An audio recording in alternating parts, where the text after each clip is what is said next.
Jadi aku ceritanya bapak, kulo kenang terus. Pas niku karena kebetulan sowane bareng bapak. Bapak tapi posisi masih santri. Orang ini yang sowan tuh kiai. Ngapunten yai terus gini-gini. Jawabnya basal kita deh.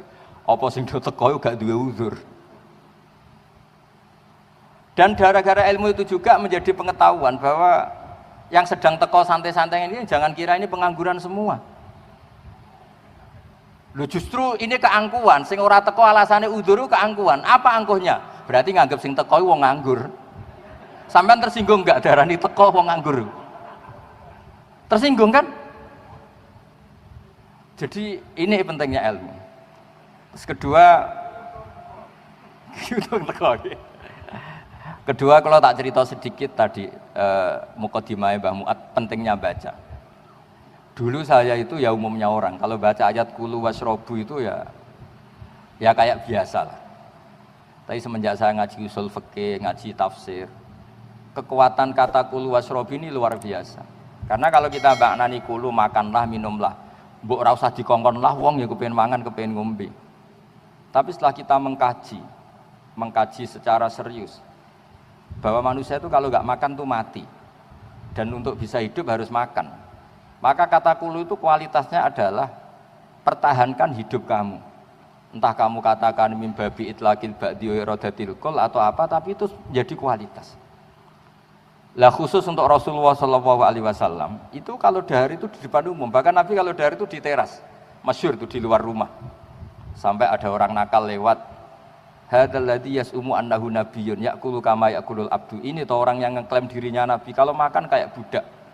Karena Nabi kalau makan itu enggak umumnya pria Arab, memang sengaja gaya abd, gaya budak.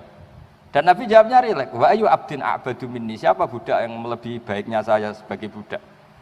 Maksud Nabi Abdullah. Tapi setelah saya baca di tafsir yang wa ma arsalna qablaka minal mursalin illa innahum la ya'kuluna ta'ama wa yamshuna fil aswaq itu nafyun lil uluhiyah. Jadi Nabi itu sudah trauma karena beliau jadi Nabi setelah Nabi Isa. Nabi Isa karena terlalu baik, terlalu sempurna, maka kebablasan dianggap Tuhan. Sehingga Nabi itu menunjukkan kalau beliau itu tidak Tuhan. Kalau nggak makan ya ketok lemes, kalau makan ya diperlihatkan orang banyak. Jika Nabi itu bangga ngendikan, saya ini orang paling atqakum wa akhsyakum. Tapi kata Nabi, wa ana uftir, wa ana asum, wa ana uftir. Wa atazawwajun nisa, kata Nabi. Saya juga wa ana akumu wa anum. Saya juga qiyamul lail tapi juga tidur wa anamu.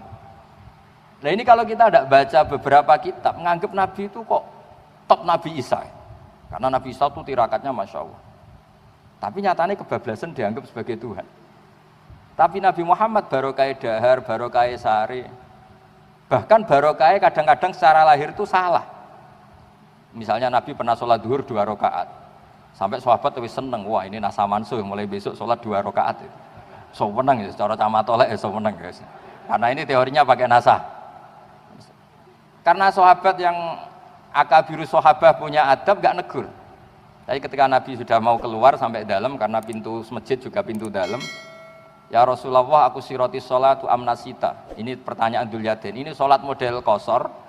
Maksudnya qashar di situ itu bentuk sholat sekarang 2 rakaat. Bukan qashar bandingannya jamak karena Nabi tidak musafir saat itu. Apa memang kau lupa? Kata Nabi kullu dzalika lam yakun, itu semua tidak terjadi. Tapi Nabi akhirnya kembali ke imaman, ke mihrab. Ahakun maqalahu Dzulyaden, apa betul tadi yang dikatakan Dzulyaden? Iya ya Rasulullah, engkau tadi sholat 2 rakaat. Terus Nabi menambahkan 2 rakaat, kemudian salam. Dan setelah itu beliau ngendikan ma kuntu ansa walakin unas sali as-sunnah. Saya ini tidak lupa, tapi ditakdir lupa supaya bikin sunnah. Bahwa lupa ini caranya seperti itu. Begitu juga Nabi secara lahir ditakdir pernah qadha. Andai kan Nabi nggak pernah qadha, normalnya sholat qadha itu tidak wajib. Ini anak-anak matolek yang nggak qadha itu tak dukung. Normalnya nggak qadha itu nggak wajib. Karena misalnya sekolah matolek itu jam 7 sampai jam 11, terus kamu bangun tidur jam 2 siang. Sekolah itu kira-kira masih ada enggak? Enggak ada kan? Waktunya sudah habis, momentumnya sudah habis. Kalau subuh punya waktu, normalnya kalau momentum waktu subuh habis ya normalnya habis. Cara cakos ning pondok jam mangan wis entek wis ketinggalan wis ora oleh mangan kan. Nah, andai kan ini kata ahli hadis semua. Andai kan Nabi enggak pernah qadha subuh, maka dikira kalau waktunya kelewat sudah tidak wajib. Tapi barokahnya Nabi nate qadha subuh, Dan banyak santri yang niru kodoknya saja ini. Akhirnya ternyata Nabi itu nyuruh Bilal ya kayak adzan nggih jamaah terus Nabi sholat. Nah gara-gara itu terus semuanya ijma bahwa sholat ketika keluar waktu tetap wajib. Padahal momentumnya sudah hilang. Coba misalnya sholat kusuf, kalau sudah injalati samsu ya sudah ada usah sholat kusuf. Semuanya aturannya kan gitu. Sholat yang dati sababin waktu itu kalau momentumnya hilang kan kamu tidak boleh gara-gara lupa witir terus nanti witir habis subuh, tidak boleh, momentumnya sudah hilang. Nah ini yang di apa ya istilahnya, cara istilahnya qadhiyat itu, Syekh qadhiyat itu bahkan Nabi itu dikorbankan untuk jadi syariat. Loh lali ku isin, kiai lali wae isin, iki Nabi. Cara sampean ngimami terus lali, kiai kedonyan ning salat nganti lali. Lah ini Nabi. Apalagi kiai-kiai selagi latihan daftar wali jadi wali Baubet tadi. Itu kan pencitraan, salat isin lali ku muruah ya. Lah ini Nabi. Tapi barokahnya itu menjadi makuntu ansa walakin unassa li as-sunnah. Saya itu enggak pernah lupa, tapi sama Allah ditakdir lupa supaya nanti jadi apa? Sunnah, jadi aturan bahwa qadha itu tetap wajib. Nah, ketika kita baca Nabi itu yakulut ta'ama apa kalau di Quran dibahasakan jamaah, makanya mereka protes. Mali hadar rasul yakulut ta'ama wa yamsi fil aswaq. Saya sampai sekarang tiap minggu itu mesti teng pasar. Tapi ini tidak bisa ditiru, macam kalau mulai alit seneng teng pasar. Niku nggih pelajaran betul, kadang ana wong pedagang badhe 2000 senenge ra karuan. Badhe 10.000 senenge ra karuan. Kadang kene wis kiai salami templek 200.000 koyo sithik. Rugi ngono. Dan kadang-kadang memang kita dapat pelajaran itu dari hal-hal yang kecil. Mulane kula sering cerita teng bojo kula, aku ngebis ora perkara zuhud, ora perkara waroi. Mau butuh pelajaran. Bahwa ngebis ku ya wis seneng timbang mlaku, ora kok perkara waroi, ora perkara zuhud. Kula mboten nate zuhud ora pernah waroi. Kula nu seneng ilmu. Jadi menurut saya itu ilmu itu segala-galanya. Di nak teng pasar ana wong payu 10.000 seneng terus syukur kula kadang isin. Kula niku wis kiai, dianggap kiai top lah kamu. Sing salam templek iku mulai 50.000 sampai 1 juta sampai 2 juta pun kathah. Tapi ape ra syukur pas 50.000 yo isin. Eling bakul pasar mau. Jadi dan itu Rasulullah sampai sepuh itu gitu. Beliau ketika sudah mengalami mafatih, semuanya mafatih lah, sudah mengalami Fathu Mekah. Itu kalau daharu kok tok suweneng. Karena ya daharu ngenteni lesu banget. Makanya masyhur itu beliau sama Raja Mesir dikasih, diantaranya dikasih Maria, itu yang diantara yang dikembalikan itu dokter. Kata Raja, kenapa engkau disuruh kembali? Muhammad, ya masih jangkar ya dia, karena dia ada Muslim. Muhammad itu enggak pernah sakit. Ini karena utusannya Raja yang tidak Islam tapi simpati. Kenapa? Terus Nabi ditanya, kenapa engkau tidak pernah sakit? Kita ini komunitas kaum yang tidak makan kalau enggak lapar, dan kalau sudah makan enggak sampai kenyang. Barokahnya itu Nabi enggak pernah sakit. Sehingga ini cerita-cerita saya tidak tahu detailnya, tapi yang jelas kalau di buku-buku memang Raja Mesir itu, Raja Iskandariyah dulu istilahnya, itu tidak Islam ya, tapi saya tidak tahu terusannya, tapi masyhurnya begitu. Terus ketiga ini terakhir, contoh terakhir tentang pentingnya baca. Saya punya kitab Ithaf, sarahnya Ihya. Mbah Mun tuh begitu bangga dengan kitab Ithaf ini. Karena beliau sering cerita sanadnya sampai, karena sanad Mbah Sahal nanti sama. Dulu Mbah Su'aib juga pernah ngaji di sini di Mbah Murtado dulu. Terus mbahnya Mbah Mun, Mbah Su'aib itu dulu yang ngajinya di sini di Mbah Murtado. Itu beliau cerita kitab Ithaf ini kembali ke Nabi Isa tadi. Karena hadil ummah kata kitab Ithaf, umat ini akan terjaga tidak mengalami kayak yang dialami umatnya Nabi Isa. Gara-gara apa ya? Gara-gara sholawat Allahumma sholli ala Muhammad. Kalau di NU ya Allahumma sholli ala Sayyidina Muhammad. Kata gara-gara Sayyidina geger. Makanya dulu pernah ada Kiai NU pidato Assalamualaikum warahmatullahi ta'ala wabarakatuh. Ta'ala ini bid'ah karena nambahi yang tidak ada zaman Nabi katanya. Padahal ta'ala maknanya moho luhur. Akhirnya sing sitok gak terima. Assalamualaikum warahmatullahi tambah ta'ala wabarakatuh. Saking mangkelnya tadi. Saking mangkelnya butuh beda. Ditambahi ta'ala itu gak terima. Ya. Walhasil singkat cerita, kata Sayyid Zabidi, wa Rasulullah Muhammadun wa in jalla qadru muhtajun ila rahmati ta'ala. Sama si hafal takbirnya, memang tak hafalkan. Jadi barokahnya sholawat itu betapa cintanya umat kepada Rasulullah, yaitu memintakan sholawatnya Allah wa rahmatuhu wa barakatuh dikasihkan rasulnya yang bernama Muhammad.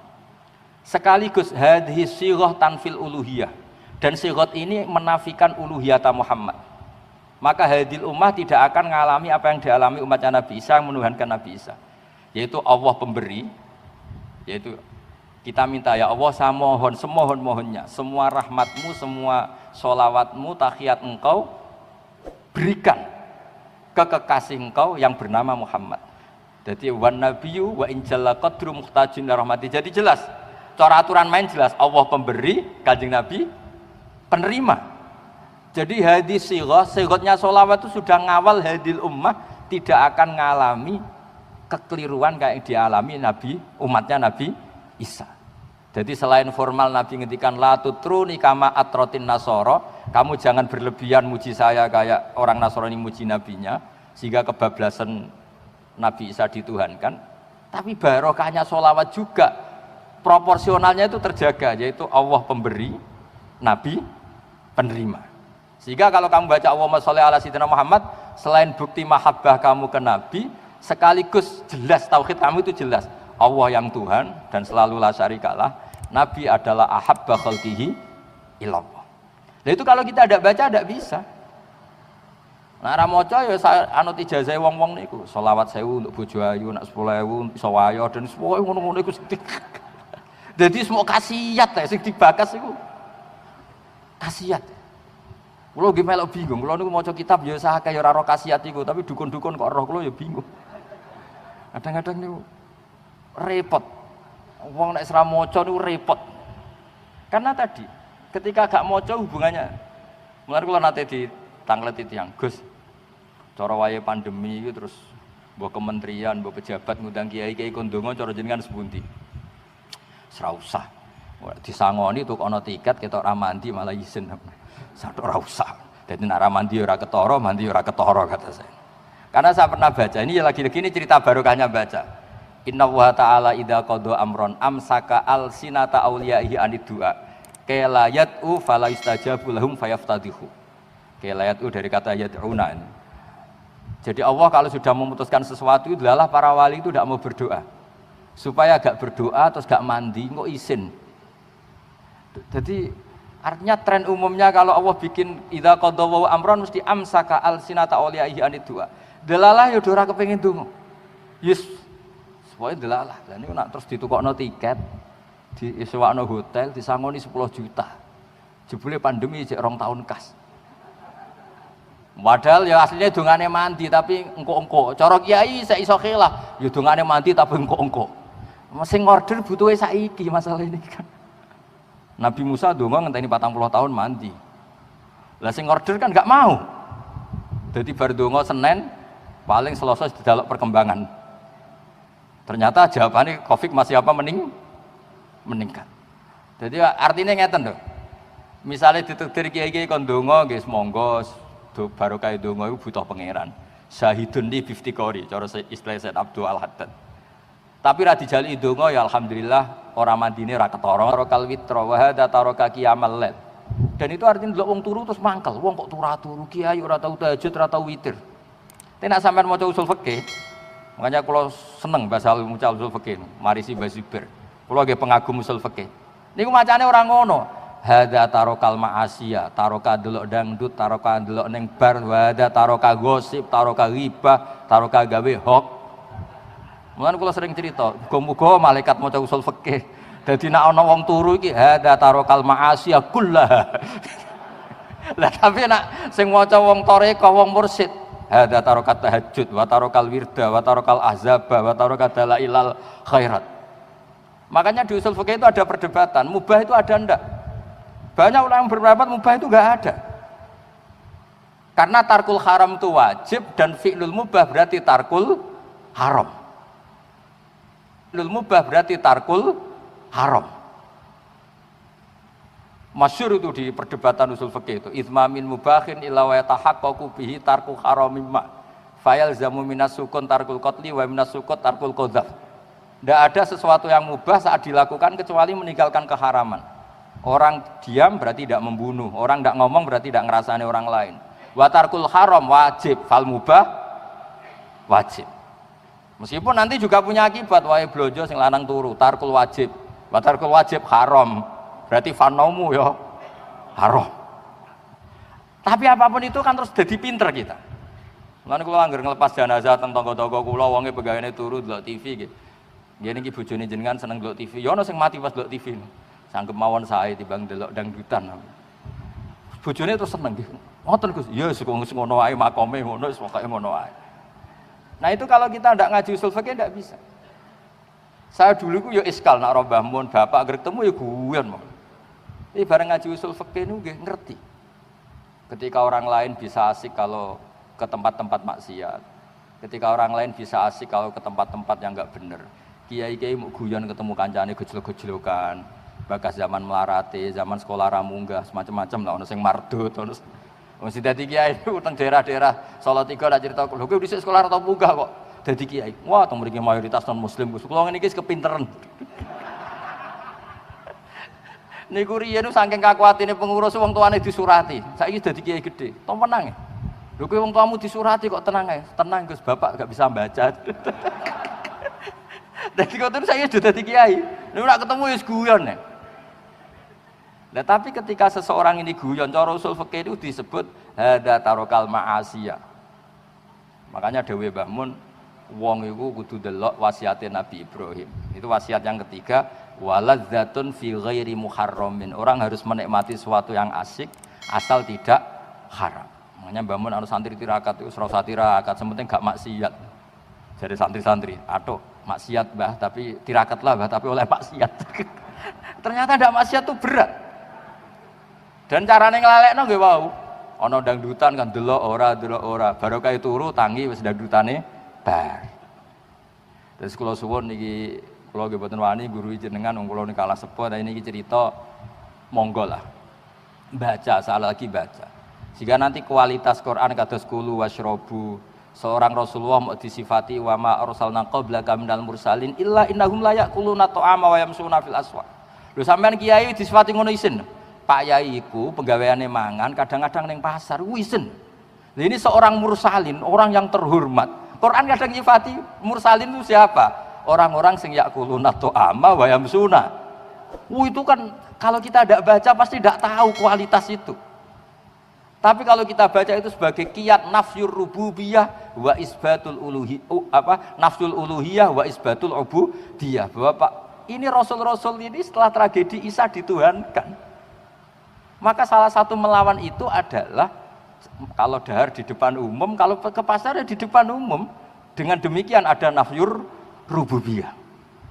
Nah tapi kalau kita baca itu terus ngerti, wah ayat ini luar biasa. Sehingga para kiai yang ketok dahar di depan umum, ketok guyon, ini luar biasa. Karena barokahnya itu terus masyarakat berani takok, berani komunikasi. Kemudian Nabi itu kalau menghilangkan haibahnya, nanti wong takok itu urusan ranjang. Masyhur itu kan, Ja'at imra'atu Rifa'ah al-Quradi ila Rasulillah. Terus cerita, ya Rasulullah inna Rifa'ah tolakoni fabatta tolaki. Terus saya nikah sama Abdurrahman bin Zabir. Pokoknya kata ahli hadis di nama itu namanya Zabir bukan Zubair. Terus gimana? Aturidina antarji ila Rifa'ah? Iya ya Rasulullah. Kenapa? Abdurrahman bin Zabir wa inna ma ma'hum mislahid batis saub. Barang itu kiwir-kiwir. Iku ya wani. Maksudnya iki cerita. Dadi baru kayak kiai rada uraan ngono, ya wong wani takok. Mulane kula riyen akrab kalian Mbak Nafen kuwi penting merokokan. Kowe aja nyalahno aku rokok lho, Hak. Justru nak rokok iku haram sing salah kowe ora aku. Kula kan bener rokok. Lah kok saged, Mbah? Lah iya nak haram ya dobong haram kok dibarno. Aku cek eling kok. Kowe iku darani rokok haram kok gak rokok. Dan mergo nak rokok iku haram ya diobong. Aku menangi ali ini. Niki wonten Mbah Muat seksine Mbah Muat dawuh nak haram ya dikurangi. Nek kira rokok berarti jumlah rokok 10 tetap 10. Tapi nak mbok rokok kan dikurang. Berarti sing rokok ngurangi haram. Jadi umpama rokok itu haram lah, itu bener sing rokok jar. Aduh. Lho niku nggih barokah gara-gara kiai sing rada-rada saenake cara zahir, tapi masyarakat bisa komunikasi. Kulo nu sering guyon, baru kayak guyon kulo sering di ketemu tiang teng pasar, Gus badhe sowan ra usah. Kowe apa? Takok Gus, anak kula niku metu darah kok ngluwahi ngeten-ngeten. Wis anak mekhet wis pokoke khetno 6 dina tapi 7 dina luwihane iku istikhadah. Ra usah sowan, gak usah wis cukup. Dadi barokah rada-rada uraan itu ya penting. Imam Bukhari itu termasuk ngeritik Imam Malik meskipun tidak seangkatan, termasuk Imam Malik tuh kalau ngendikan ilmu tuh mandi dulu, minyakan, terus tabakhur, pokoknya sangat menghormati ilmu Imam Malik. Tapi resiko dari itu orang sowan tuh rapati wani. Tapi itu juga ditulis min fadhaili Malik karena beliau kalau ngendikan hadis mandi dulu terus, pokoknya luar biasa. Itu wali aneh Imam Bukhari. Imam Bukhari itu punya bab di kitab Bukhari namanya Kitabul Futya fit Thoriq. Bab memberi fatwa di jalan. Niku sing ditiru Mbah Zubair. Mbah mun nak crita kula, Mbah Ber yo saenake. Wis kowe wis bener saenake. Mbah Ber saenake. Kadang ning dalan dijegat Mbah mengke bakdo kundangan teng niku mampir nggen kula yo. Digawe gampang ya sama Mbah Zubair. Rasulullah itu pernah badhe haji. Di perjalanan piyambake pas goncekno Fadl bin Abbas. Niku jaat imro'atun min khos'am.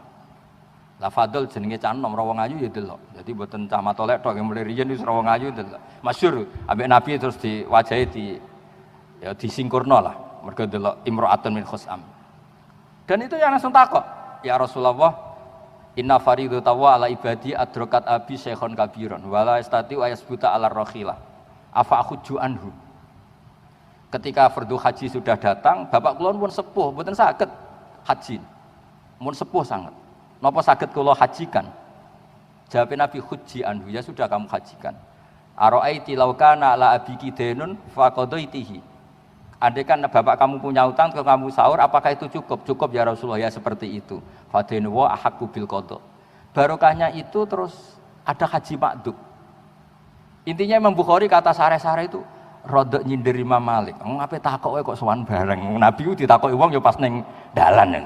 Jadi monggo mawon sing khusuk nggih monggo ben ilmu iku wibawa. Nak sing mboten khusuk nggih monggo pancen sedurunge ora khusuk. Lah sing khusuk nggih monggo nak menawa ben rapati ana wong takok dadi ra perlu mutolaah meneh. Dadi kadang-kadang mboten sing bener. Kalau di kanca khusuk tak takon apa khusuk. Wah, nak kula ning dalan mung takok ilmu ku ora cukup Gus. Niki mboten nyindir cerita. Tapi intinya itu semua pilihan itu monggo lah, asal KB itu demi tarbiyati umat Rasulullah Muhammad sallallahu alaihi wasallam. Jadi Imam Bukhari punya bab Kitabul Futya fit Thoriq. Karena tadi imro'atun min khos'am takok Nabi, nyuwun sewu pas Nabi dicegat. Pas tindakan itu dicegat. Ya Rasulullah, mergo dekne ku nangis. Waduh, Kanjeng Nabi haji koyo ngono nyenengno kok bapakku ra melok. Parani Nabi pas perjalanan haji. Sakjane bapak kula nggih kepengin haji tapi niki pun sepuh la butuh ala rakhilah. Mboten sowan. Nah kula bolak-balik teng bis ditakoki hukum, teng pasar pandangan ditakoki, kadang dolanan mbek anak kula ditakoki. Lah kula sebagian ngoten-ngoten niku sing wibawa nggih monggo. Karena ilmu itu juga harus dijaga. Kaya Imam Malik niku wis top tenan Imam Malik niku wis nang ngendikan ilmu waduh top wae Imam Malik. Kula nggih setuju ngoten. Kadang wong yo nglamak tenan ya. Ketemu kiai ning dalan, "Ih kok ning nggonku to?" Waduh. Tapi tak critane Mbah Mun Mbah Zubair niku biasa, ya ora tersinggung. Jadi kiai nggih macam-macam. Nah ini barokahnya baca ini kalau cerita, barokahnya baca kita bisa maklumi kiai yang pakai madzahirul jalal. Karena Allah piyambak kadang dengan madzahirul jalal semua enggak ada yang berani. Tapi kadang Allah piyambak dengan madzahirul jamal sehingga semua orang berani. Pengiran dibantah nggih biasa. Gara-gara pakai madzahirul jamal. Jadi ketika Allah pakai madzahirul jamal itu banyak yang berani bantah. Masyhur itu malaikat juga bantah. Atas alufia mayusitu via wasfikut dima. Nabi Ibrahim dia nanti bantah pengiran, tapi bantah saya karena madzahirul jamal. Manja, cara Jawa manja. Israel ketika datang ke Ibrahim, saya disuruh mencabut nyawa jenengan. Keliru kowe. Aku diutus pengiran tenan. Takokno pengiran. Aro'aita habiban yumitu habibah. Aku kekasih pengiran kok dipateni ini model apa? Masa orang yang gak keliru. Ya bantah. Karena pas itu yang muncul madzahirul jamal ini cara teori tasawuf. Ya wow bener Mbah Muat baru kayak moco. Kula piyambak ya ora pati roh tapi soalnya moco. Akhirnya Israel matur, ya Allah ini logikanya gini. Aro'aita habiban yumitu habibah. Jawab Allah nggih santai. Pengiran ya pol pinter. Ibrahim kandhani. Aro'aita habiban yakrahu ayyalqa habibah. Terus akhirnya malaikate Ngeten jare pangeran ngeten. Araita habiban yakrahu ayalqa habiba. Mosok kekasih ra siap ketemu sing dikasih. Naam faidan yes, oke nang ngono. Jadi apa ya? Ya lagi-lagi barokahnya baca. Jadi Allah kalau dengan madzahirul jamal itu ya do takok nggih wani. Masyhur Nabi Musa nak dijazai pangeran niku nggih protes. Amalan napa Gusti paling top? Qul la ilaha illallah. Maksud kula sing khusus wah wong gak saged. Yo bantah. Isra Mi'raj itu barokah madzahirul jamal. Nabi Musa ya wani. Irji ila rabbik fas'alhu takhfif. Mergo yang muncul madzahirul jamal. Tapi nanti di mahsyar itu Allah pakai madzahirul jalal. Wis wong rawani kabeh. Sampai nabi kabeh sing kekasih kon mikir wong liya ora gelem. Nafsi nafsi. Nah, Rasulullah juga kadang pakai madzahirul jamal. Ya sesuai kelasnya ya karena nabi makhluk nggih, pakai kelas makhluknya. Sahabat iki wani gojlok nabi. Nggih kadang-kadang nggih nabi nggih dibodohi. Masyhur jenenge Nuaiman senengane nek ana pedagang keliling njaluk. Ini Rasulullah sing ngersakno dahar bareng-bareng. Nabi nyongkone nggih ditraktir. Bareng bar. Lah niki sing bayar sapa? Nggih jenengan. Jadi dulu sahabat nggih masyhur itu Abdul bin Mas'ud itu sering ngakali Nabi. Teng dalem assalamualaikum mboten dijawab. Padahal piyambake teng pinggir pintu. Bareng Nabi mun kondur karena sudah salam 3 kali. Waalaikumsalam ya Rasulullah. Lho ke mau ning omah teng omah. Lah kenapa ora mbok jawabi? Tak jawabi jenengan salam pisan. Lah nek tak jawabi ping 3. Padahal artinya untung ping 3 timbang tok asalame jenengan ping pisan. Nabi lho iki Sayyidul Awalin wal Akhirin. Jadi dia yang pinggir pintu jawab Waalaikumsalam London Nabi. Akhirnya dia ya Allah matur nuwun Nabi telah salam saya 3 kali. Pas itu pakai madzahirul jamal. Tapi ketika Nabi pakai madzahirul jalal, ya sesuai kelasnya tadi. Ka'anna ala ru'usihim at-tayra, semuanya diam. Seakan-akan di kepalanya ada burung saking rawani delok Kanjeng Nabi. Makanya ada sahabat ditakoki, "Kaifa wajhu Rasulillah?" Niku nangis. Sebagian sahabat ditanya, "Kenapa? Saya itu kumpul Nabi puluhan tahun, tapi saya tidak pernah melihat, gak berani melihat wajahnya Nabi. Maka saya maaf kalau tidak bisa nyifati wajah Kanjeng Nabi Muhammad Sallallahu Alaihi Wasallam." Saking delalah nasibnya sahabat ini pas ketemu Nabi itu auranya madzahirul jalal terus, keagungan terus. Jadi macam-macam. Monggo mawon. Nah sekarang alumni Matolek ngiyai gaya madzahirul jamal nggih monggo, sing radi-radi uraan niku. Nak sing radi-radi khusuk nggih pakai madzahirul jalal, nak sing ra jelas ya kombinasi nggih monggo. Kuwadang ya khusuk, mergo pertanyaane angel ben wong rawani takok. Nah ketoke pertanyaane gampang ya sing longgar. Bendarane pinter mergo iso jawab. Itu banyak-banyak pilihan karena barokah napa? Maca nggih ngoten mawon ngapunten ingkang kathah. Assalamualaikum warahmatullahi wabarakatuh.